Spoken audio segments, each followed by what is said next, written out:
Kia ora, good evening. Welcome to Central News for Tuesday the 10th of June. I'm Wayne Douglas. In today's news, another 100 to 200 millimetres of rain is expected to fall in the Bay of Plenty and Coromandel areas as a severe weather warning remains in place. A large complex trough lies slow moving over the west of New Zealand and is directing a moist northeasterly flow over the northern and central parts of the country. The Bay of Plenty Civil Defence Emergency Management Group says a prolonged period of rain is expected about much of the North Island and northern and northeastern parts of the South Island over the next few days. Winds of this strength have the potential to bring down trees, damage power lines and unsecured structures. The Tauranga City Council says people should check their drains on or near their property to make sure they're clear of leaves and debris. A former Tauranga man has released an e-book about the disappearance of Malaysia Airlines flight MH370 exactly 3 months after the plane's disappearance. The thriller is written by a University of Waikato graduate and former Waikato Times reporter under the pseudonym Scott Marker. Scott, who now lives in Malaysia, is using the pseudonym out of fears he could be persecuted if the book is seen to be critical of government bodies. The book was released through Amazon Kindle and Smashwords.com and describes the flight Scott endures a week after the disappearance of MH370. It provides a fictional account of the 24 hours leading up to the plane's disappearance and focuses on a female passenger. To sport, Waikato has named a squad of 31 players for the 2014 ITM Cup season. Halfback Brad Weber has been named as the captain in a squad that features 13 uncapped players. One more player is to be added to the squad, with another 5 to be included in a wider training group at a later date. There are 6 new caps among the forwards, including Joe Walsh, Jacob Skeen and James Tucker, while locks Luke Cuttany and David Morgan, both returning to the province, are named in the Waikato squad for the very first time. Reuben, the road safety bear, will be travelling to the Coromandel Peninsula this month to teach children from the area about how to be safe around our roads. The popular bear is the mascot for the Waikato Regional Council's Young Road User Safety Program and teaches children up to about 7 years old the foundational road safety skills. Regional Council's Transport Projects Administrator Jenny Davis says Reuben will be delivering his road safety lessons in schools and preschools in Coromandel, Colville, Whitianga, Tairua and many other places in between. Ms Davis encouraged parents to be actively supporting the road safety messages by role modelling safe road behaviour. And still on sport, the Steamers team trial is to be held tomorrow night, Wednesday the 11th of June, at the Murray Salt Stadium in Te Puke with kick-off at 7 p.m. As well as the current high-performance squad players, 15 players who have performed well in club rugby have been invited into the trial squad. Bay of Plenty Rugby CEO Mike Rogers says the union would like to thank the Wasps Rugby Football Club for their help in resurrecting the trial. And taking a look at the marine forecast now for Wednesday. For the west coast, Raglan, strong northeasterlies of today are expected to ease tomorrow afternoon to a southeasterly 20 knots. High tide is at 8:14 in the morning. The east coast, Tauranga, strong northeasterlies easing to 30 knots, a northeasterly swell becoming heavy for a time on Wednesday. The Met Service has issued a storm warning, so please check their website for more details and updates. And the high tide is at 5:40 in the evening. And just ahead, volunteers in hot demand for the field days tomorrow.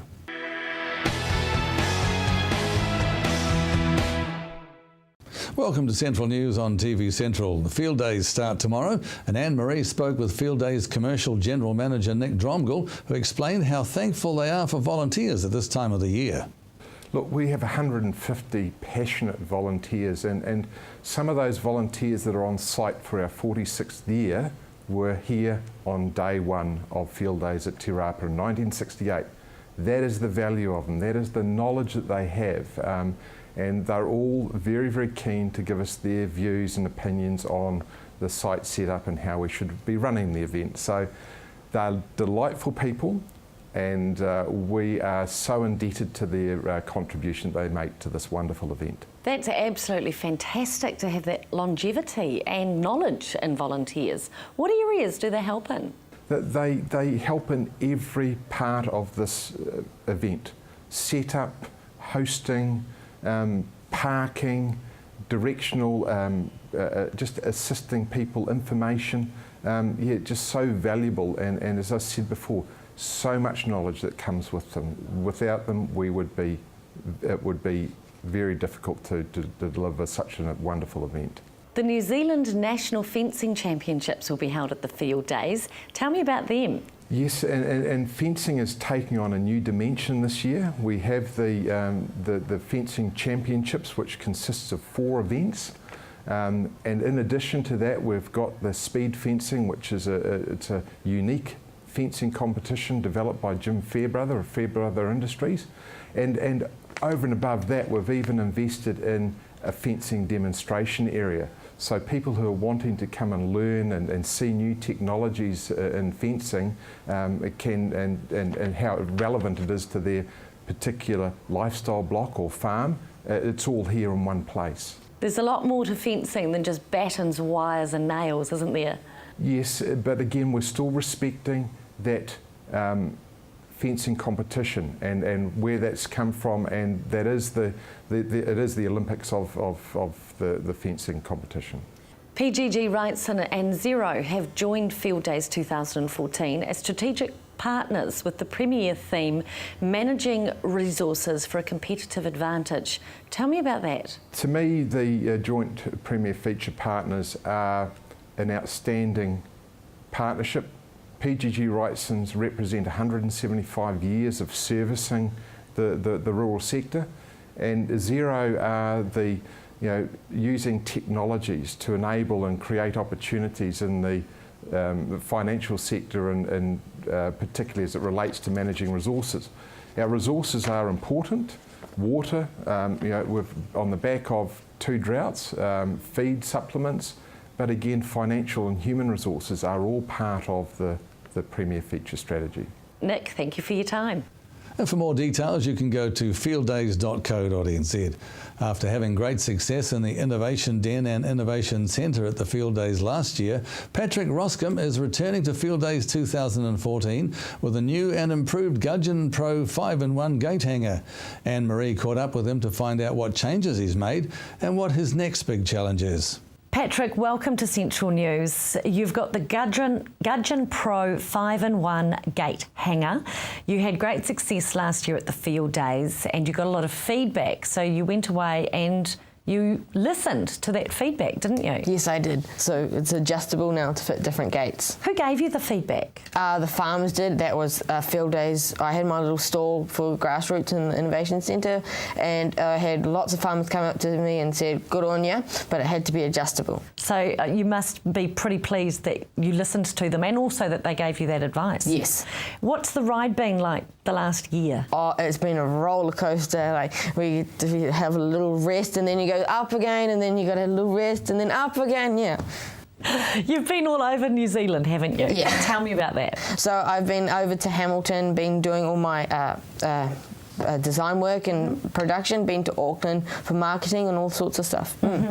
And your tool is now going to be available for sale. You're happy with the finished product. Yep. You're going to be selling it at the Field Days. Yes. So tell me about the 5-in-1 gate hanger and where can we find you at the Field Days? Okay, so it's batten height 1.14, so when you're post ramming you can post ram all your gates to the right height. It also has 3 levels. And it's got a 4-wire and a 7-wire fence markings, and it also has got a tape measure, and it's adjustable to fit different gates. That's the gates. biggie, Yep. yes. And it's got 2 for the lock through gudgeon. So this isn't just for farmers really, is it? No, it's for all the people who want to hang a gate. Yeah. So their farmers would be sheep, beef, dairy and deer, and lifestyle block owners and fencers and people who are training new people. And some people, like my granddad, might just want to buy it for a trophy to put up there on That's the wall. true, absolutely. And you can never go wrong with having a level around the house as well. Now, tell me, who has helped you apart from your family? I'm sure you've had a lot of support from mum and dad.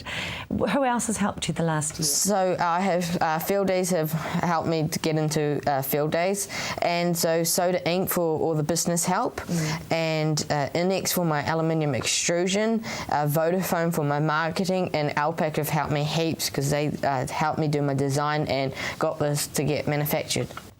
And I think the farmers who gave you the feedback. They were terrific. I would like to thank all the farmers who gave me feedback at the field days, and hopefully they'll come and buy one at the field. Exactly. You've fixed it now, so they need to come and buy one. Yeah. What do you hope to achieve next? I hope to achieve to sell all my 1,000 Gudgeon Pros and go from there and hopefully explore wider markets overseas. Now, you're going to be selling at the field days. Where can somebody buy it if they're not going to the field days? So they can go on my website, www.gudgeonpro.co.nz, and they can either go on my Facebook page for the latest updates, or they can phone us and order on 07888 9191. Patrick, you're amazing. Best of luck. We'll see you at the field days. Thank you. And remember, for more details, you can see facebook.com/Gudgeon Pro. And coming up next, what to expect from field days this year.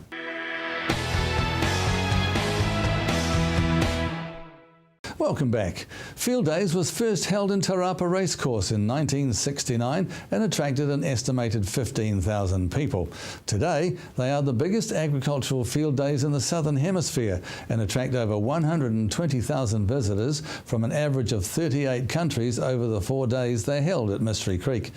Anne-Marie spoke with Field Days event executive Michael Hall to find out about what's in store for Field Days 2014. Visitors can expect to see a whole lot more this year. The site's even bigger. We've created another 28 new sites this year, just purely through demand from exhibitors to be here. We've also seen that there's a lot more interactivity. The activities we have on site and also the activities that the exhibitors are running are so much more based around the visitors getting involved, getting some food in their mouth, getting in, getting their hands dirty. So there's going to be a lot of fun to have over the 4 days. How many sites in total now? We're up to 1,300 exhibitor sites with over 900 exhibitors taking those spaces. So there's so much to see, a lot of bargains and definitely a lot of deals to be done.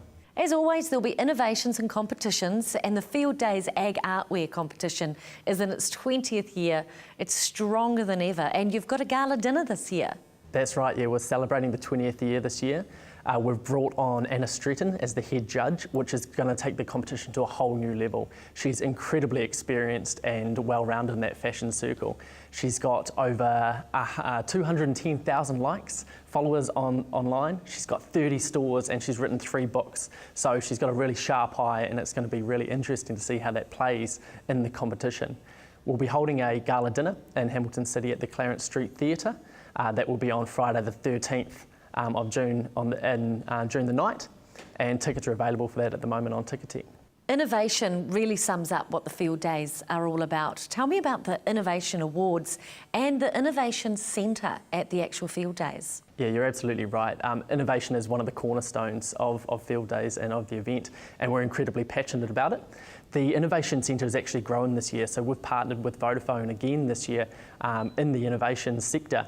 And so we've got more space. Last year we had 75 entrants, and we're hoping to hit around the 90 mark this year. We've got some returning entrants, which we're really keen to see come back. They entered last year with some prototypes and some ideas, and they had such a massive, overwhelming positive feedback that they've actually spent the entire year developing those ideas, and they're now ready for sale, and they'll be launching them at Field Days this year. So that's going to be really exciting. We've also got the Innovation Den, which will be coming back for the 2nd year now. We introduced that last year, and that'll see 8 of the entrants pitching to a room of investors looking for investment, and we'll be streaming that back down to the site for visitors to watch. I understand you'll also be searching for the 2014 Rural Bachelor of the Year as well. We will, and that's always a popular competition. We'll be looking for 8 rural bachelors that will be competing at the competition here on site, 6 New Zealanders and also 2 Aussies. Yeah, they'll be doing more activities. They'll be doing tractor pull, fencing, and also high tea and speed dating for any of the lucky ladies walking around the event, looking to come and meet the talent. So it's going to be good to watch. Field Days brings an influx of visitors to the Waipa district. Mayor Jim Milcrease spoke with Anne-Marie recently and explained what the Field Days means for the district. It brings hundreds of thousands of visitors into the district each year, which is a major economic driver. So it's fantastic from council's perspective to have the event here in Waipa. It also has spin-offs to a lot wider area with accommodation booked out solid from Hamilton over to the Bay of Plenty, Rotorua, etc. So it's a huge benefit to Waipa ratepayers as well. Traffic management has come a long way since the days of old when there used to be queues miles back, but people still need to be mindful of the extra traffic on the roads. Oh, certainly. It's particularly at the either ends of the day when people are trying to get there in the mornings and in the afternoons, and the conflicts with the airport have always been an issue. People leaving their run to get to their planes a little bit too late. So I think people still have to be mindful, but as you say, it's improved hugely over the years with widening the lanes, so there's multiple lanes being able to get into the field days. Field days management's improved hugely with their parking areas. So yes, traffic and getting to the field days now is nowhere near the problem it used to be, but there can still be potential hold-ups people should be aware of. Have you got any secret back road tips that you want to share? No, they've all gone, unfortunately. People just follow the car in front of them, so there's no way of sneaking in. What's your favourite part of the field days? I think it's meeting the international visitors, really, and seeing their interest in the field days. Because this show is probably the biggest, at least in the Southern Hemisphere, but certainly compares favourably with some of the large shows in the United Kingdom and places like that. So yes, meeting those visitors and just sharing stories with them and comparing their country with ours. Is there a particular exhibit or event that you like to see? Not particularly. It's just having a good look around and seeing the changes that have happened. I certainly think from somebody who's looking to buy a piece of machinery, then they've got huge selections there, so it certainly would be a big help to them. But only being a toy farmer on the edge of town, I don't really need a $100,000 tractor, unfortunately. At least I couldn't convince my wife to let me have one. Now, a new reservoir is being built for Te Awamutu. How's the build going? Yes, the build's going well. It was really slow to get started because of the size of the reservoir at 8,000 cubic metres, we had to preload the site. So there was a big mountain of roading metal put there to actually compress the ground before the build started. So that's now been cleared away and it's started and will be completed at the end of this year or probably early next year. What will this reservoir mean for the Waipa district in summer when rain is scarce? Is it a cure-all? By no means a cure-all.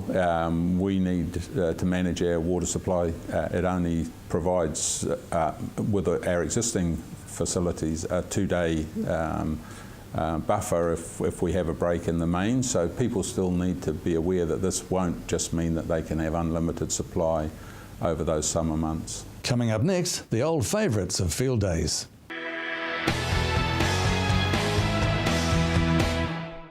And if you've just joined us, welcome to Central News.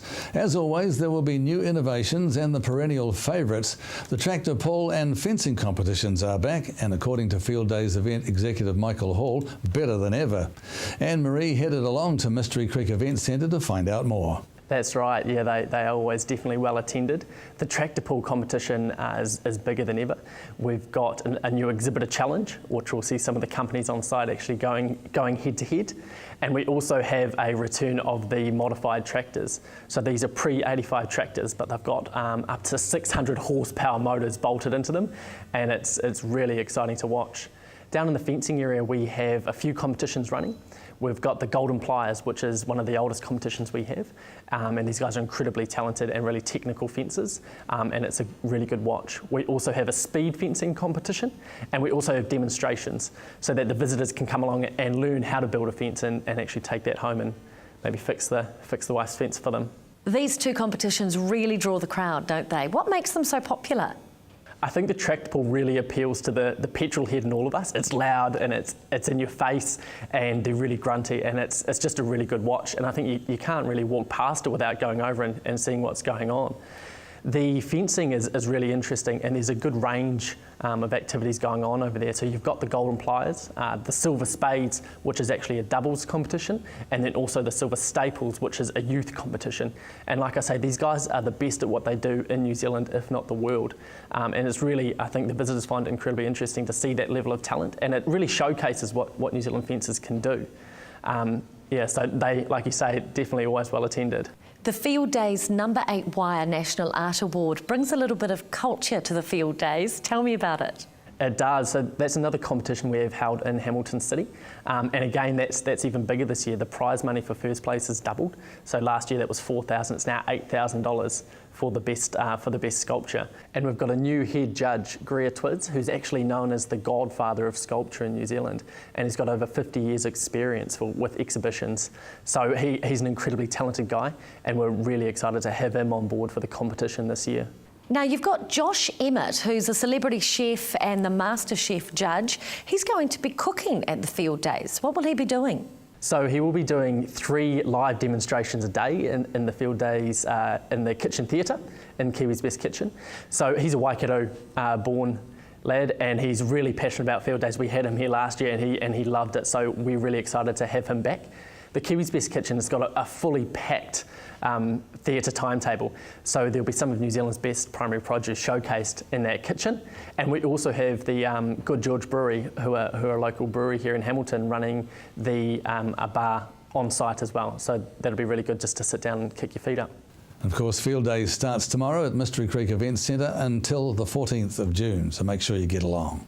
And looking ahead to tomorrow's weather, Hamilton expect heavy rain and gusty easterlies. Your expected high is 15 with an overnight low of a fairly mild 9. For the rest of the Waikato, periods of heavy rain and strong easterlies, slowly easing. Paeroa, your expected high is 17 with a low of 8. Matamata 15 and 9. Te Awamutu 15 and 9. And Tokoroa 12 and 9, your expected temperatures. And taking a look at the rest of the Bay of Plenty, for Tauranga, very similar actually, with heavy rain with gusty easterlies. Your expected high is 17 with an overnight low of 10. Te Puke, expect heavy rain and localised thunderstorms in the west in the evening with strong easterlies slowly easing. 14 and 11 are your expected temperatures. And that's Central News for today. Don't forget you can like us on Facebook or email us at news@tvcentral.co.nz to let us know of anything interesting in your community that we can support. Join me and the team again tomorrow night for more stories from the Waikato and the Bay of Plenty. I'm Wayne Douglas.